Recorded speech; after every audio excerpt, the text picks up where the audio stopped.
ఇచ్చిన మాట ప్రకారం ప్రభుత్వం ఇవాళ 1,00,000 వరకు రైతు రుణమాఫీ చేస్తుండటంతో సంబరాలు మిన్నంటాయి. కరీంనగర్లోని తెలంగాణ చౌక్ వద్ద కాంగ్రెస్ నేతలు సంబరాలు నిర్వహించారు. సీఎం రేవంత్ రెడ్డి చిత్రపటానికి పాలాభిషేకం చేశారు. సుడా చైర్మన్ కోమటిరెడ్డి నరేందర్ రెడ్డి ఆధ్వర్యంలో పెద్ద సంఖ్యలో కాంగ్రెస్ నేతలు, పార్టీ కార్యకర్తలు సంబరాల్లో పాల్గొన్నారు. ఇచ్చిన హామీని నిలబెట్టుకున్న ఏకైక పార్టీ కాంగ్రెస్ అన్నారు. ఆగస్టు 15 లోపు రైతులకు 2 లక్షల రుణమాఫీ చేస్తామన్నారు.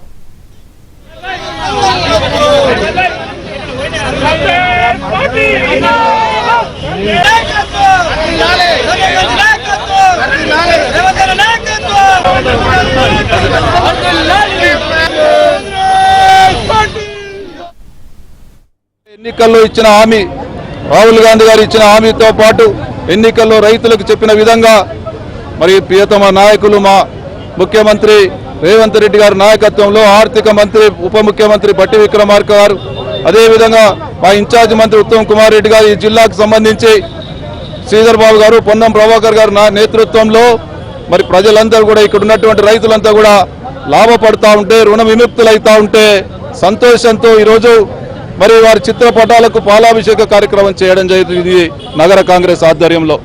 ఈరోజు రైతులతో పాటు కాంగ్రెస్ పార్టీ కార్యకర్తలుగా, నాయకులుగా మేము ప్రజలకు ఇచ్చిన వాగ్దానాలను నెరవేరుస్తూ ఉంటే సంతోషంగా మా ప్రభుత్వం ఇచ్చిన మాటను జవదాటది, ఇచ్చిన మాట నిలబెట్టుకుంటుందని చెప్పి ఈరోజు హర్షం వ్యక్తం చేస్తా